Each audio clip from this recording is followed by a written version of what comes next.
হরে Krishna Hare Hare blog দেব ঘরে ঘরে।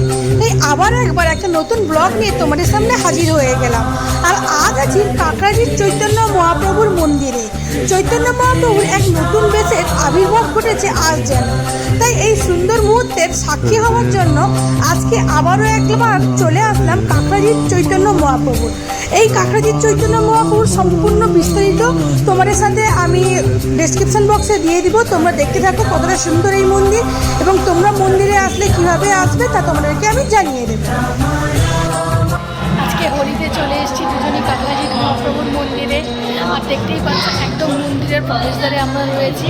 আর প্রসাদ পুজোটার জন্য আমরা প্রসাদ নিয়ে নিয়েছি, দেন ঠাকুরের কাছে। পায়া চৈতন্য মন্দির এটি হচ্ছে মেন ঠাকুর। ইনি বছরের দুবার মন্দিরের বাইরে বেরান। এক হচ্ছে রাসের সময় আর এক হচ্ছে দোল পূর্ণিমার সময়।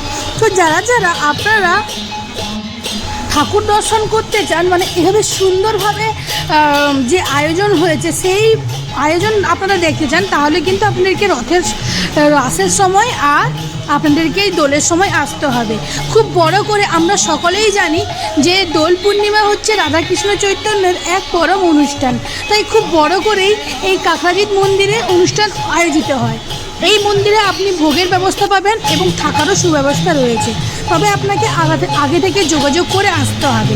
তাই আমরাও আজ চলে এসেছি এই দোলের দিনে চৈতন্য মহাপ্রভুর মন্দির।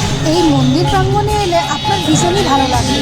তাই দেরি না করে আপনারা ঝটপট করে রেডি হয়ে চলে আসতে পারেন এই মন্দির। এটি দাঁতনে অবস্থিত। দাঁতনের কাকরাজিৎ নামে যে জায়গা রয়েছে পশ্চিম মেদিনীপুরের আন্ডারে, সেখানে এই মন্দিরটি অবস্থিত। এই মন্দিরে আপনি আসলে আপনি দেখতে পাবেন, ছোটরা যদি কেউ আসে সাথে, এখানে খেলার জন্য পার্ক রয়েছে। শুধু তাই নয়, এখানে থাকারও ব্যবস্থা রয়েছে। তাছাড়া এখানে দোলনাও রয়েছে বড়দের জন্য। এখানে বড়রা বসে আনন্দ করতে পারে, তাছাড়া হরির নাম শুনতে পারে। তো আপনারা যারা যারা আসতে চান অবশ্যই আপনারা পশ্চিম মেদিনীপুরের বাস ধরে আসতে পারেন, বা ট্রেনে করে বেলদা নেমে সেখান থেকেও আপনারা বাস পেয়ে যাবেন আসার জন্য। তাই আমি আজকে চলে আসলাম দোলের দিনে এই মন্দিরে। মন্দিরটিতে সমস্ত কিছু রয়েছে। সামনে বড় একটা মাঠ রয়েছে, তাছাড়া এখানে পার্ক রয়েছে, তাছাড়াও এখানটায় ফুলের বাগান রয়েছে এবং খাওয়া দাওয়ার ব্যবস্থা ও থাকার সুব্যবস্থা রয়েছে। তাই আমি আর দেরি না করে ঝটপট করে চলে আসলাম এই মন্দিরে ঠাকুর দর্শন করার জন্য। উপরেই দেখতে পাচ্ছেন শ্রীরাম কাকরাজিৎ জিউর মন্দির বলে লেখা রয়েছে। তাই এখানে এই অংশটা হচ্ছে লাট মন্দির, এখানে সবাই বসে বিশ্রাম নিতে পারে। আর এইটা হচ্ছে মেন মন্দির। মেন মন্দিরের এটা প্রবেশদ্বার, এবং ভিতরে যে গেট বন্ধ আছে ওর মধ্যে মেন ঠাকুর থাকেন।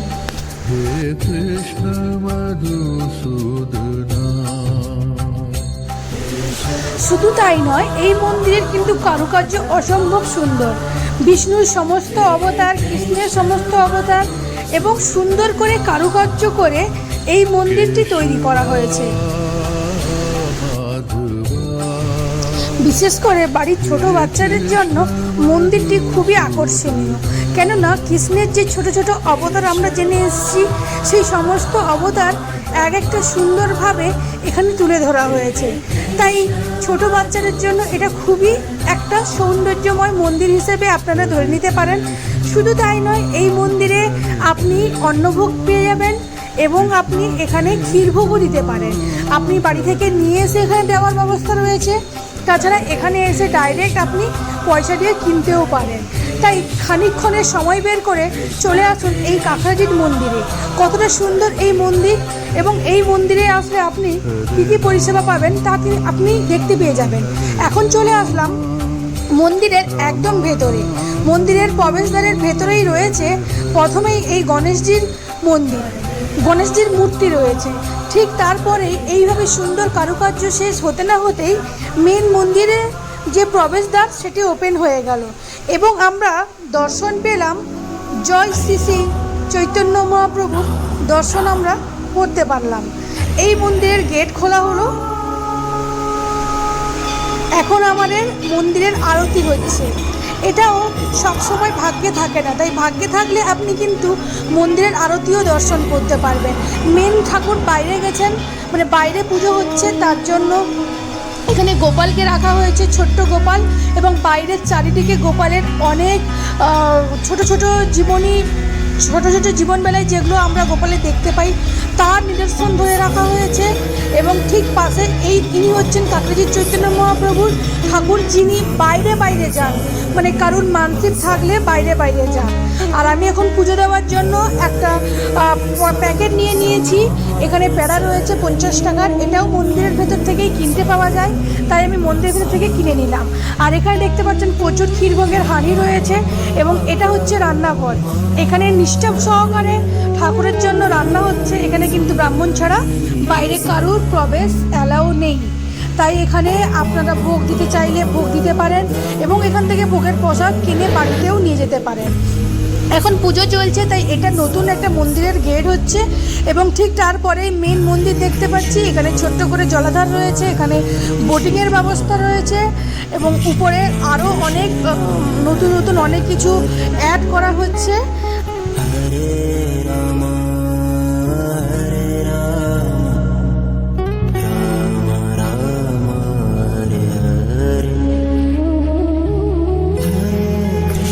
মন্দিরে এসে ঠাকুর ভোগ খাবো না, সেটা তো হতেই পারে না, তাই ভোগের প্রসাদ গ্রহণ করার জন্য চলে আসলাম এই নতুন বিল্ডিংটায়।